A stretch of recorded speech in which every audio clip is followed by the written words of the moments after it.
today a person from Tilli, which is a care and repair services platform from France. So Marie Duguet is here with us.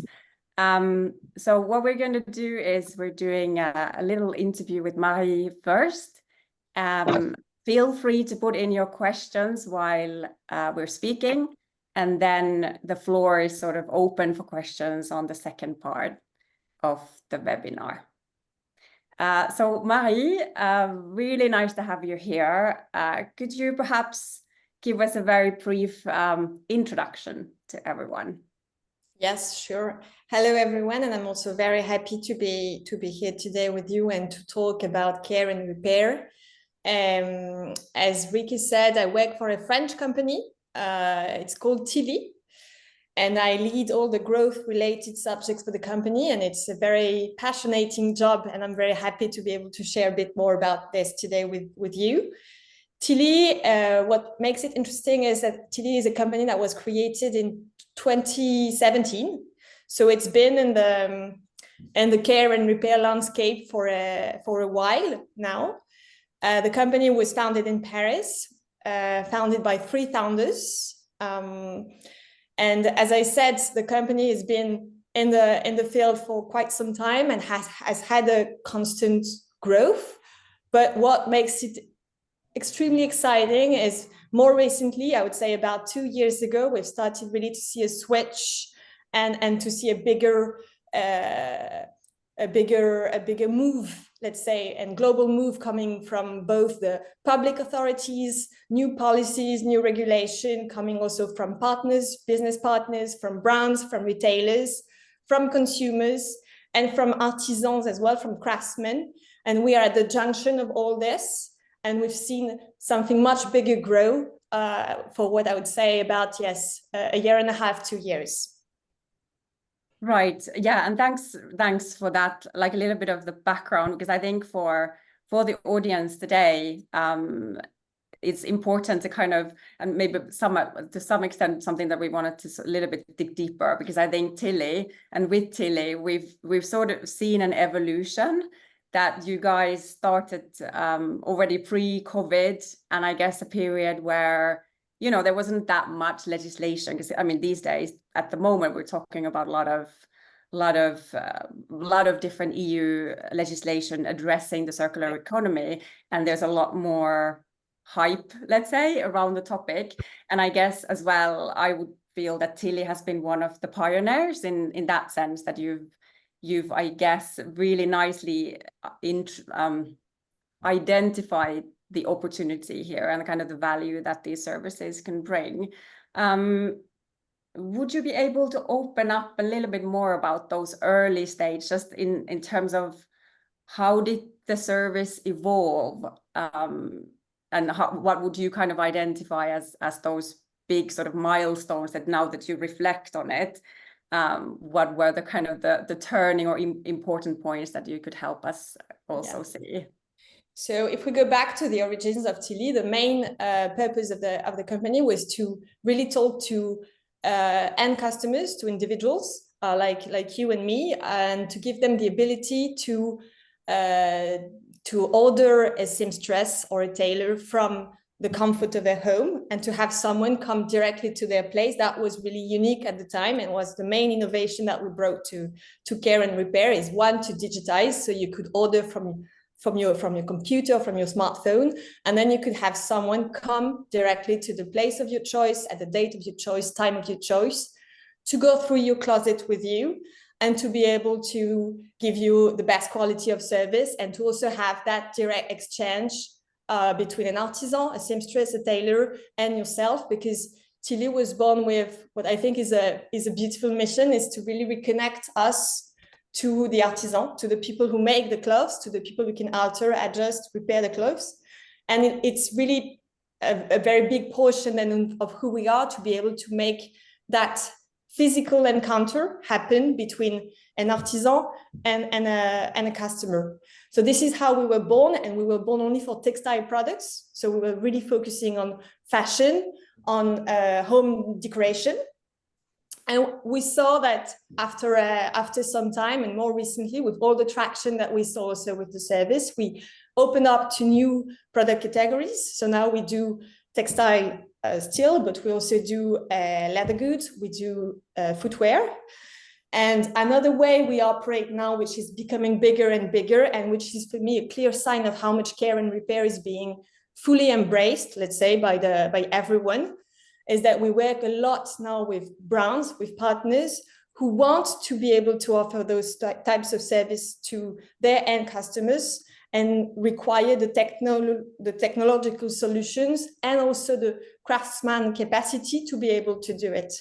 So it's like we were just on our own, on our side, doing it with our customers, and now suddenly the pool of customers has grown to be much bigger, just because very important brands in France are doing it. And why are they doing it? Because of those regulation policies, but also because I think everyone sees in the market how much the fashion is evolving, and fashion brands see how much they need to change their speech towards their customers. Right, exactly. And maybe let's stay on that one a little bit, because I wanted to perhaps talk about that shift in the mindset, because I guess we were like prior to this already saying that there's been also here a little bit of a market evolution that there, whereas perhaps brand wise, we've kind of seen this, that care and repair is not something like if there's a need for repair, well, that kind of entails that my product is faulty in a sense, that like the care and repair is somewhat has this kind of a little bit negative tone with it. But I guess we've really come away from that now, okay, let me have a repair service, just as a like putting that stamp in on brand's website. It's grown into something that is an integral part of their sort of strategy and the way they address almost like sustainability and circularity goals. Would you be able to sort of talk about that one a little bit, what you've seen as doing your kind of this evolution? I think what you said is very true, and what we observe is really that brands, because what's interesting about care and repair is that it touches to something that is quite sensitive in a way, quite touchy. It's the quality of the products that were sold in the first place by the brands. So we see, and it makes my job quite interesting, because we do a lot of support for the brands on how they should communicate this to their end customers, because we see them struggle between, I think they want to change the way they operate, and they want to be able to integrate more care and repair and to work with the existing products instead of replacing them or reimbursing a client that comes with a defect in their products. So they want to do this because of sustainable reason, because of money reason, because of efficiency reasons, but they have a difficulty finding the right tone and also placing the message on the right level, so that clients do not understand that my brand is selling poor quality products, which is not what they want to say. And in a way, it's perfectly normal that a product being produced by a human can have a problem. It happens in everything in life, so it can happen to a fashion product as well. And it's interesting to see, and I think we're trying to push this even further to have the brands really fully acknowledge the confection process, the manufacturing process is led by humans, so it can have defects. A product can have defects, and it's a normal thing to happen, and it's something that should be addressed with care and repair and not necessarily involve other less sustainable ways of satisfying a client, such as replacing the products. And we see it as a process again, because it's not finished, but we see it currently happening in the market. And we see that brands, additionally to this, instead of just, as you were saying, just plugging a care and repair solution on their website somewhere, a bit hidden somewhere, and then if the person finds it, that's for the best. If they do not, never mind. We see them now going for, so first, instead, when we started talking to brands, they were mostly small brands, I would say, very sustainable brands, and very committed to care and repair. Whereas now we talk to a larger array of brands, much bigger players, including fast fashion players, for example, luxury players, mainstream players. So all the price positioning are also represented. And they want to go for much more ambitious projects. We really talk to teams, complete teams. It's very transversal projects. And they really want to look at revamping the whole after-sale process chain that they have. So the projects are much bigger, and we look, it's much more holistic as well, if I can say. I don't know if it's clear what I'm saying. Yeah, I think it really resonates at least with me that, you know, instead of that being, for example, a marketing person's decision that let's do a partnership with a repair company, it becomes strategic in a sense that all different parts of the business is involved, and it has that sort of a purpose. And I guess that brings me to this, maybe the customer side of it, because that's obviously another journey that I guess we have been on.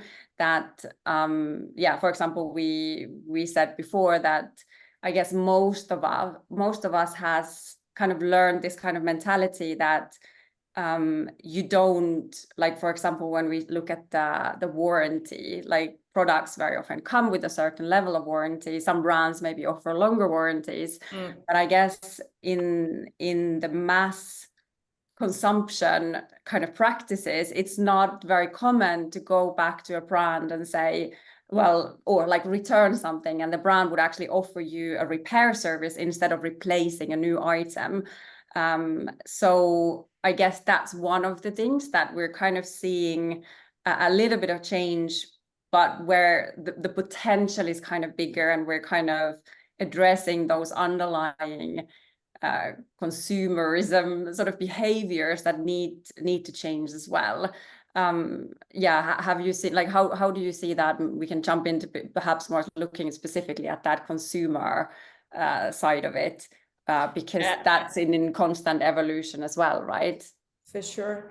Well, I fully agree with you. And I think, for example, if we look back at the 2-year warranty, it's true that it exists for fashion products. Whenever someone puts a product in the market, fashion product, it comes with a 2-year warranty, meaning that if the product has a defect and cannot fulfill its objective as a fashion product within 2 years, you're fully entitled as a customer to come back to the brand and to ask for that product to be repaired for you, to be adjusted for you. And this is something, even myself, so I started with Tilli a bit less than a year ago, that I didn't necessarily know that I could go back to a brand, and something that is very well known and it's something you know as a consumer you can do when you buy a phone, when you buy a computer. It's not something that is so well spread when it comes to fashion products, and you have even yourself, is it convenience? Is it because you don't know it exists?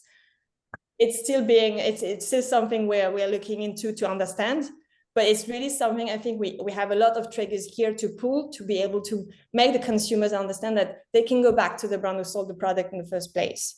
And that's why, because for me, I think we'll win the parts, and repair will become really more and more of a norm, and something that is perfectly normal to do when the brands fully embrace it and understand that, and make the consumer understand that from the moment on they bought a product from a brand, they have a relationship with that product through time. And if that product has a problem at some point, whether it's before the 2 years or after the 2 years, the go-to destination should be the brand that sold the product itself.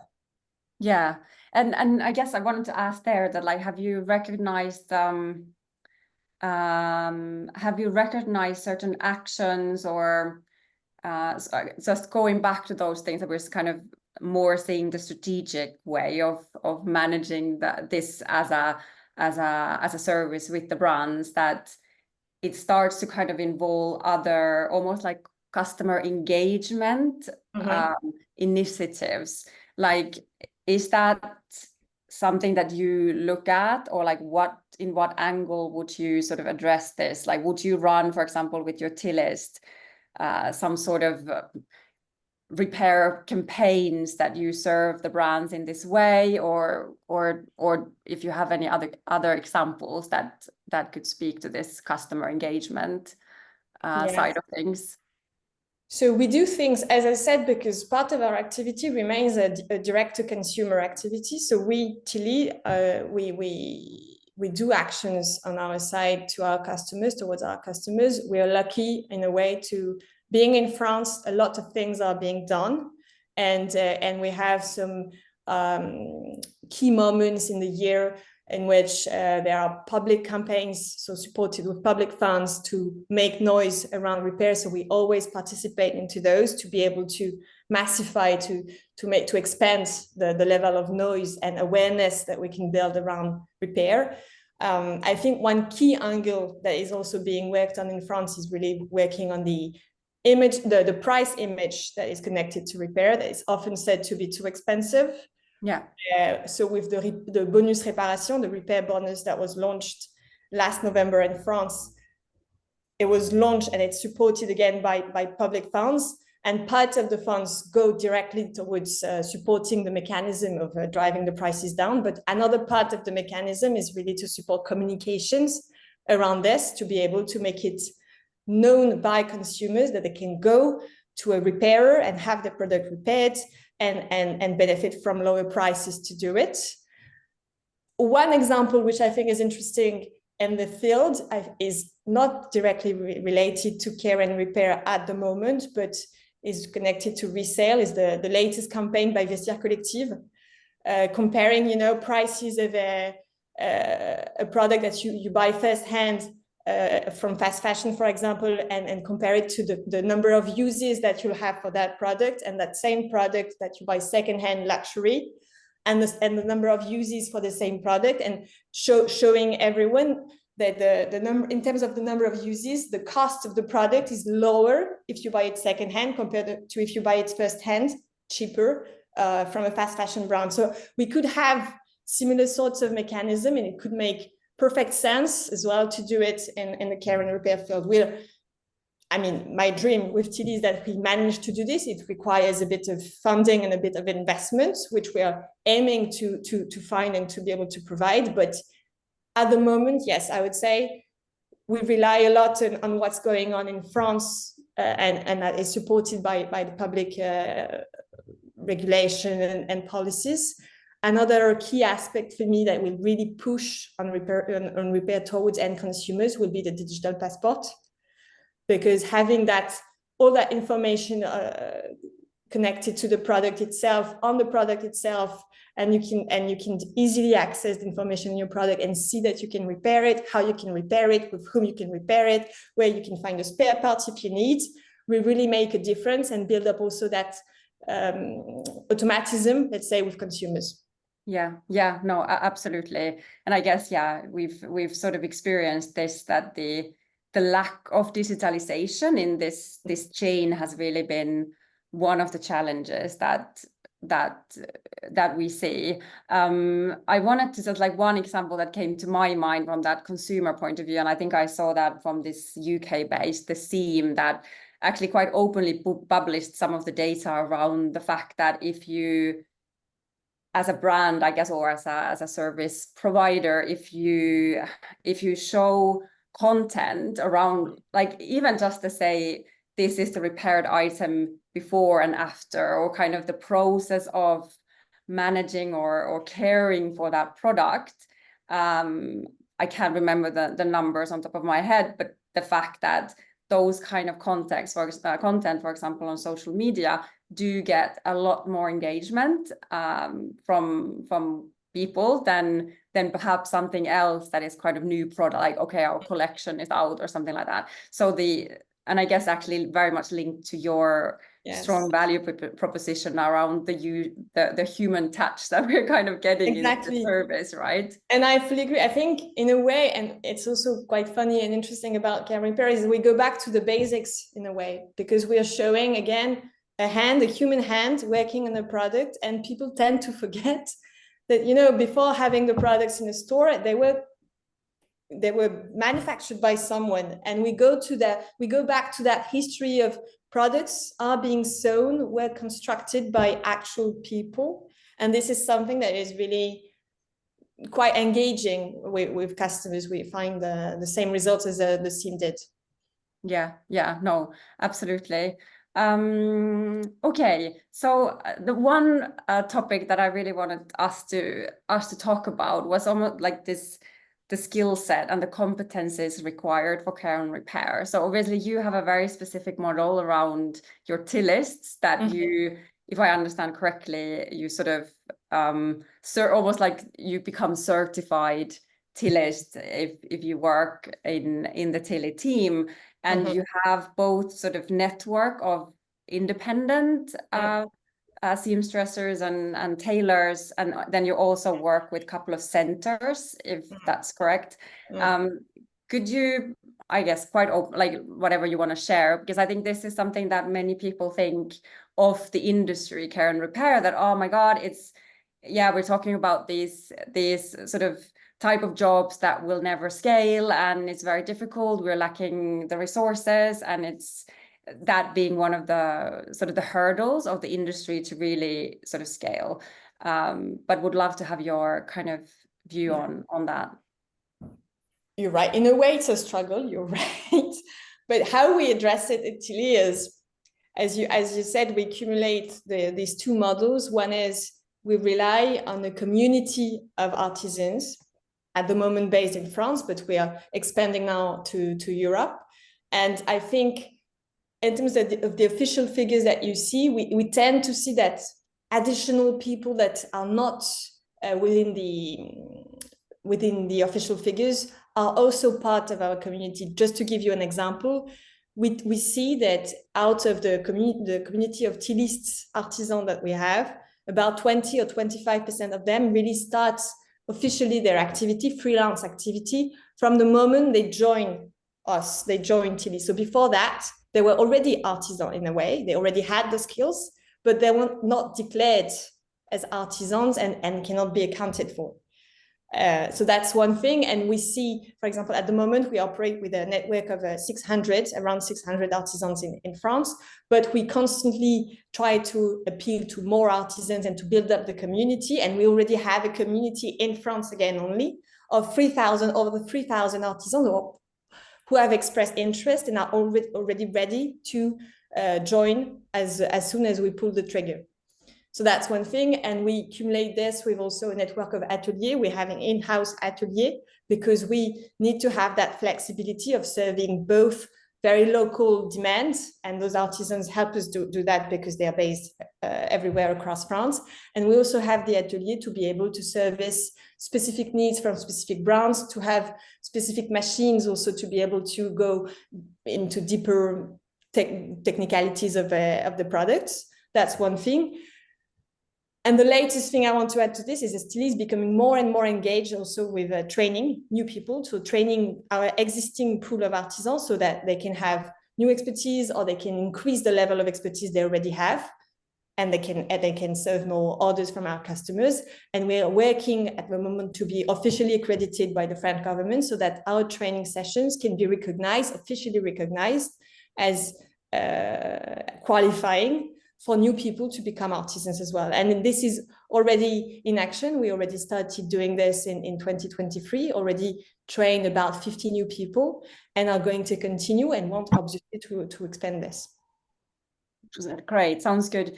Just on this, since I forgot to mention this in the beginning, there's actually a very interesting Accenture report that have recently come out in France. And for us, it was just interesting because it feels that it's one of the very only sort of care and repair specific reports that shows kind of, I guess, that interesting, or like that the country actually does invest in this, like you're saying there, that there are several incentives. We'll link that report so people can have a look at that, but that actually measures the care and repair services sort of growth and evolution. So hopefully that can be inspiration for other countries and other sort of industry influencers. So do share that around.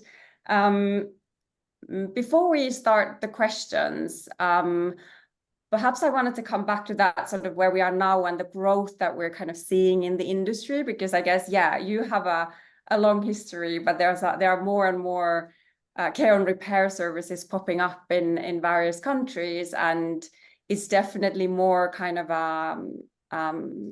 topic on a lot of people's sort of agenda. So like one thing for Tilli, you're kind of growing, you're bringing your services to more brands and more countries, I guess. So maybe that just gets what are your plans, but also perhaps how do you see the industry, or do you see the competition being something that is daunting, or is it great that finally we have other companies doing this as well? Like what would be your view? Yes. No, you're right. It's true that very recently we've seen many new companies joining the game in a way. And it's something that, well, it can be scary from one side, but it's really also a very good sign on how much the industry is moving, and care and repair is becoming more and more, as I said. So until recently, fashion was all about resale, and we've really seen, starting last year, that care and repair has become more and more important also for fashion brands. We see it in terms of growth, because we now have lots of new leads incoming, brand leads directly writing to us about our services. The kind of evolution I see is that there is more and more technology attached to it. As I was saying, the solutions are more complex now than they were before, and the brands are looking for really very comprehensive solutions, going into their retail operations, the online operations, being able to pull out the data out of it, both for sustainable reasons, for financial reasons, for marketing reasons. So the projects are becoming more and more holistic, and technology is really adding a lot of value to this. And we have many new competitors who do only that tech part. We have other competitors who do the crafts part and have network of artisans, not really network of artisans, the SIM has, but network of ateliers. And we have companies like ourselves who do both. So this is it's a very interesting moment for care and repair, and we've really seen that it's a switch moment, and I'm pretty sure that with all the policies coming into force in the coming months and years, and we've already seen a few of them already enforced, the market is really moving towards care and repair, so it makes it very interesting. For us, the main challenge today is really to go European. We were a French company until recently, very French, and operating with that network of artisans based in France for French customers. We are looking at replicating that model in Europe, with the challenge that we need to prioritize properly and to be able to adapt as well to cultural specificities and so on. But obviously, yes, we're looking at great things coming up for care and repair. And the fact that we have competitors, for me, adds spice to it and adds to the challenge. Yeah, you need to, at least you have something to kind of work towards, because you have to kind of keep Sure. And it's really also another sign of, because until maybe before COVID, the market was still quite small, if we are honest. And the fact that we have many more competitors today is really another clear sign of how much the market has grown, and the market is there, and the market is there to grow. And that validates that care and repair is a relevant response to fashion sustainable challenges. Yeah, and I think we saw I think this was in Finland, actually, we were looking at the fact that kind of COVID and post-COVID, all of these equipment linked to repair or linked to kind of modifying your sort of sales of those things. So at least something, maybe COVID also served, that period kind of served for people as a little bit of those few things, of those reminders that we do kind of, maybe this more psychological side of these things, but the repair kind of adds to our lives in that sense as well. Not only, now we focus really on the business side, but that has been seen, I guess, across the world, or Europe at least. Exactly. Yeah. Okay, shall we just open the floor to questions, either on these, like making sort of picking up on the topics we discussed, or something completely new. Yeah, so maybe I can jump in, because Mike, I think you brought the point about quality. So I think it's an interesting point. How do you kind of measure quality of fashion items? So durability, Mike, you mentioned durability here, but of course there are other things. How do you what is your view on this, Marie? Okay, thank you for bringing me in on that. Quality is a very, very vague word and can be used on very high priced items, which are quite fragile. So there's a difference between quality and durability. But I'd like to also speak about design for repair. I'm from the outdoor business, mountaineering and outdoor garments. I've been retired for many, many years, but I still keep in touch, and I write articles on this whole subject. Talking with the people who do repairs today, it is quite clear that the products which have been designed in the last to be manufactured in Asia are not designed for repair. Not purposely, it's just that the people who are designing are completely detached and unrelated from the people who are repairing. Whereas in my factories, the people who designed were sitting alongside the people who had to repair. So the questions in the early stages, how the hell do I repair this, get that sorted. So that's disappeared. So today's products are very difficult to repair. There's also lots of new processes like seam bonding and zips and so on, which will have to disappear because they are no longer going to match the criteria. They just aren't repairable. So lots and lots of changes. Mm-hmm. Maybe I can answer first on the quality vs durability point. No, it's true, you're right. Maybe the abuse of language was from my English. But it's true that when we measure durability, we measure it very objectively by the number of uses for one given product. And it's what has been retained as, for example, recently we had the EcoBalise scoring system that was released in France, scores all the products on their life cycle management, including their usage life, and the number of uses per product is what was retained to measure how much a product can last in time. But it intersects, let's say, sometimes with quality, because, well, a big portion of what we see and what we repair is buttons that doesn't stick, is a tear, is something that is also quite intrinsically, I don't know if I can say this, connected to the materials that was used in the first place, and how the product was, the choices that were made to manufacture the product in the first place.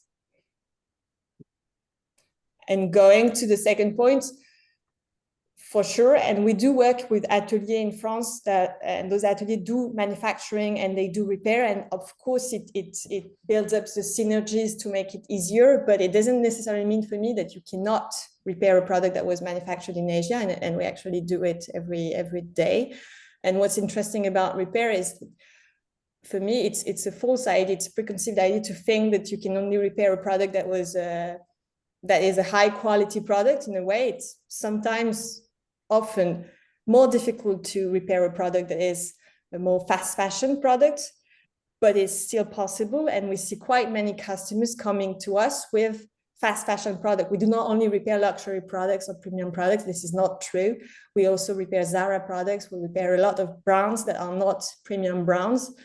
What really is the key driver for customers to come to us is because they're attached to those products.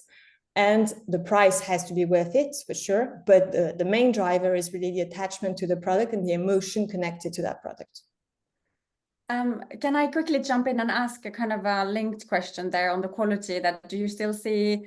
Because I guess you could say the brand, like something, for example, you know, a little bit linked to Mike's questions, that some products that are very technical, like your Cortex or some other outdoor type of things. So do you feel like with your service, for example, can the brand, for example, give you certain guidelines in terms, like the designer gives you certain guidelines in terms of how does this product need to be repaired? Do you see something like that happening? Or how does the quality, how do you kind of address, like in the bigger picture, this quality? These are very, very early days. But I'd just like to go back onto this word, quality and durability. This is nothing to do with the difference between English and French. I am Toyota trained in the Toyota factories in USA. And what we learned there was that you needed to shift perception, because perception in the 80s, early 80s, was that, for example, a high-priced car like a Jaguar was a high-quality car. But when you compared the Toyota Corolla, for example, which was a low-end, low-cost car, the warranty costs were measurable. And so in the Toyota Corolla, the warranty costs were about $15 a year.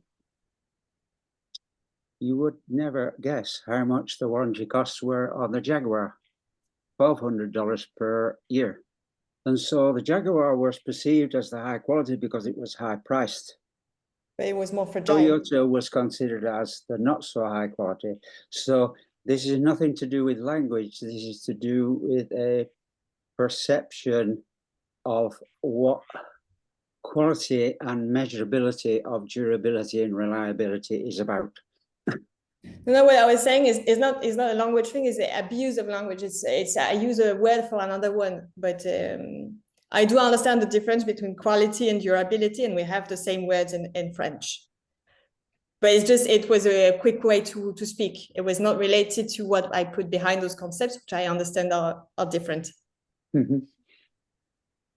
Maybe we can go to the next question. Estelle, would you like to ask your question about inclusive workforce? Sure, yeah. Can you hear me okay?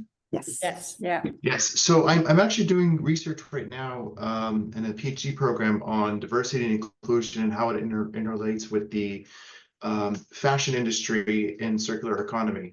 And one of the questions I'm looking at is how certain practices can develop a framework for a more inclusive workforce. And some of the things I'm looking at is the practice of upskilling and reskilling of the labor force. I heard you mention some of those efforts that you're taking on, Marie, but I was wondering if you can shed some light on how you've seen that impact on the workforce itself. Like, are you seeing any kind of progression or inclusivity or anything like that? I'll try. What I can tell you is that we have a very we have a policy.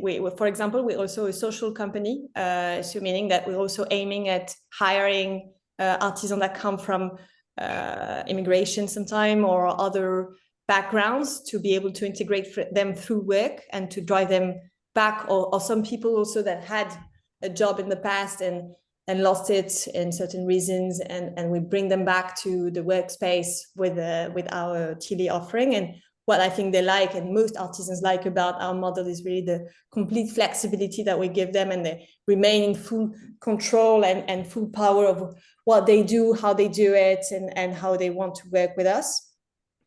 In terms of the trainings we offer, what we see is, and what we're aiming for, is that when someone's been given a training, either they can take more orders, because we cluster our orders for junior artisans, intermediate, or senior.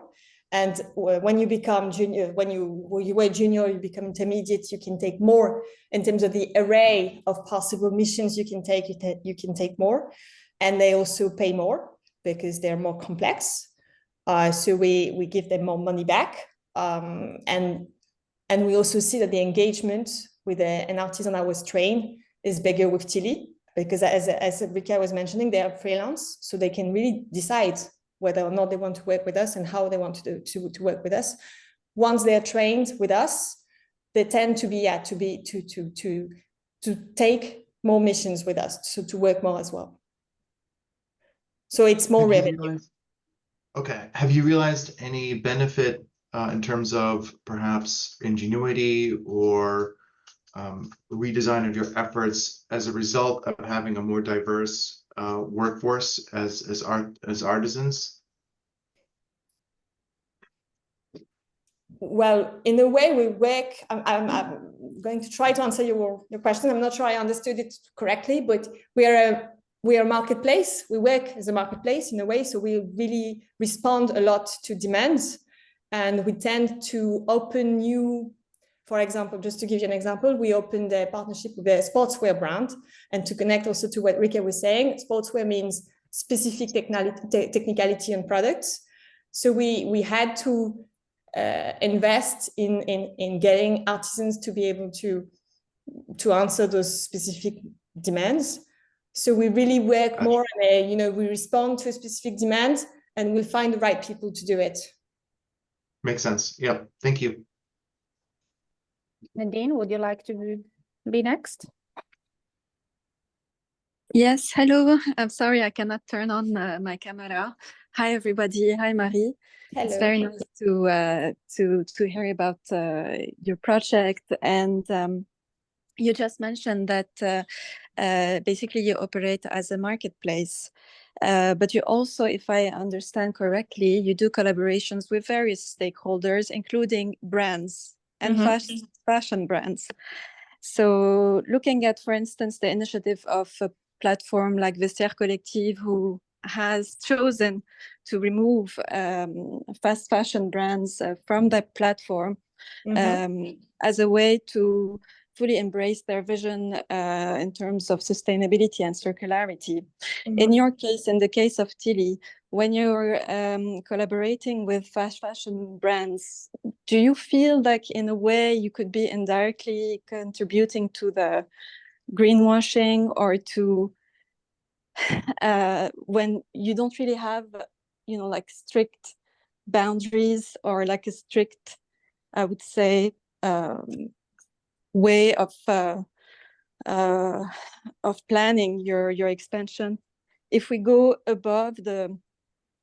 beyond the peer-to-peer, or let's say the artisan and the end customer who wants to repair something already available, when you choose to collaborate with fast fashion brand, don't you feel it's borderline greenwashing, or helping fast fashion brands continuing basically business as usual, when you're providing solution and basically they're just outsourcing part of the problem that they're mainly responsible for? It's a very good question. Thank you, Nadine, for the question. Well, first, we do not collaborate, at least the day I speak, we do not collaborate with fast fashion brands, but we have end customers. As I was saying, part of our activity is to serve end customers.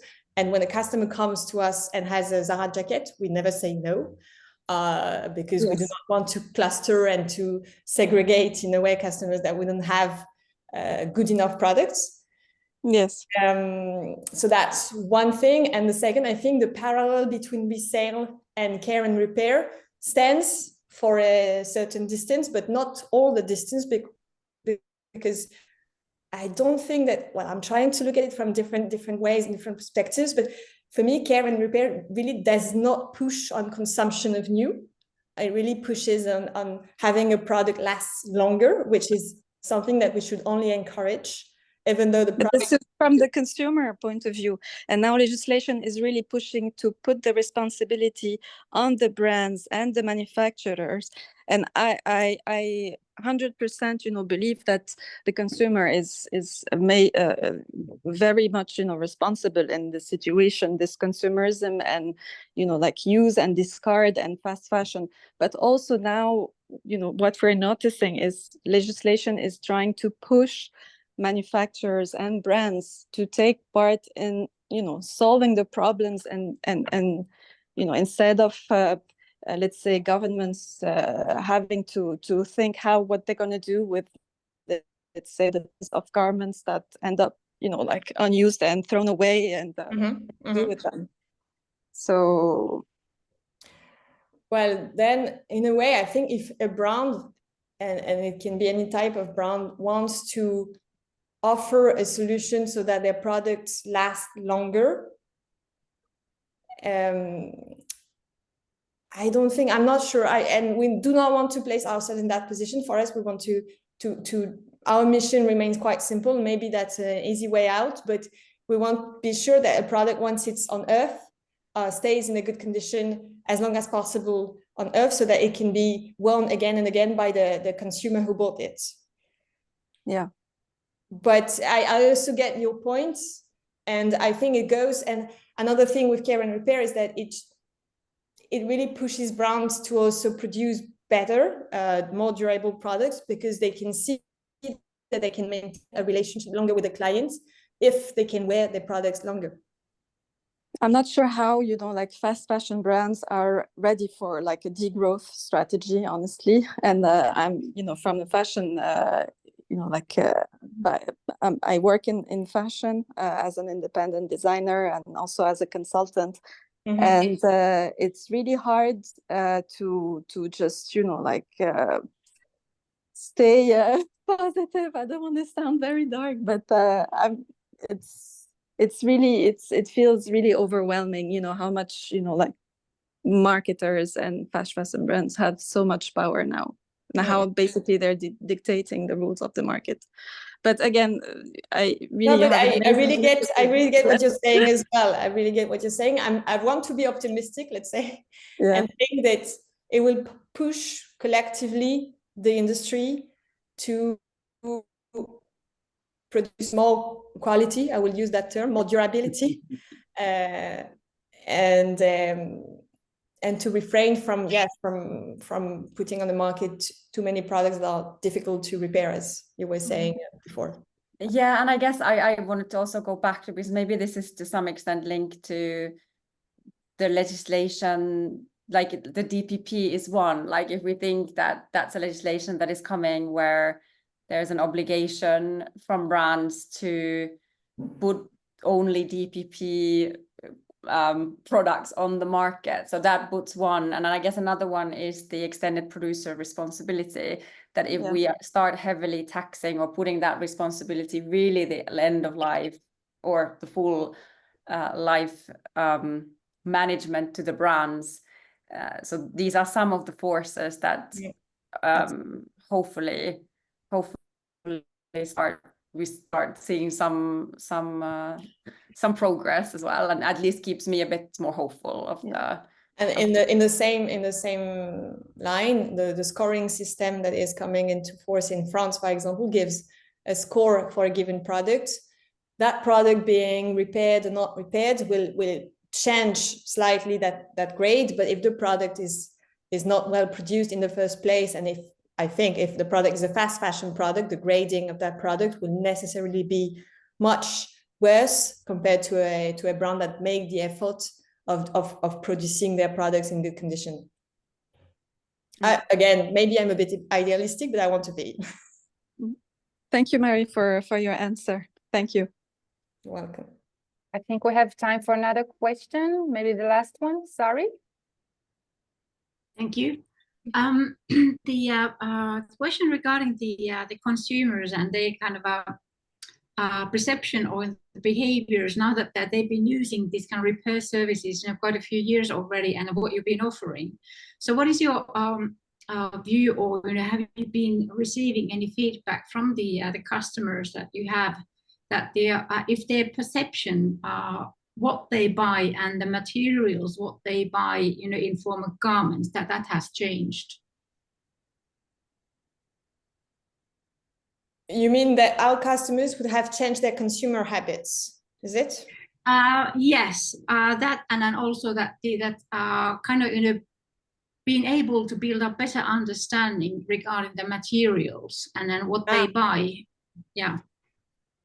We see a lot of consumers who, when they come to our shops, for example, because when they come to our shops, we really see them physically, and they're coming to us because they do not know themselves how to repair. But many of them, and more of them, are also interested in getting to learn how to do the basics. This is something we see, and this is something that is also quite encouraging in a way, on how we want to change for the best. So yes and no, because apart from this, I think in terms of understanding how product is designed, constructed, what was the product's journey up until the stores, the shelves in the stores, I don't think customers are there yet, and it's something that we do not see that much, and they do not get. For example, with repair, you have sometimes, if you take a piece of knitwear, it can be repaired in different ways, depending on the size of the hole in your knitwear, depending on what you want as the outcome and the visible outcome. And there is a lot of work to be done still on getting people to understand that one type of repair can cost maybe, I don't know, 10 euros. Another type for the same hole could cost double or triple that price. This is something that really requires a lot of education. We are doing it, but we are not, to answer you fully, we're not there yet. Okay, all right, excellent, thank you.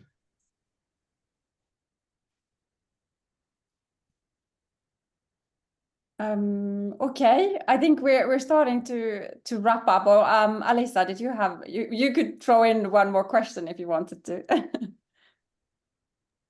I had a question about, you mentioned, we were speaking a bit about the pricing, and again, I don't know if you have raised funding from any investors. So how do you see this side of this industry?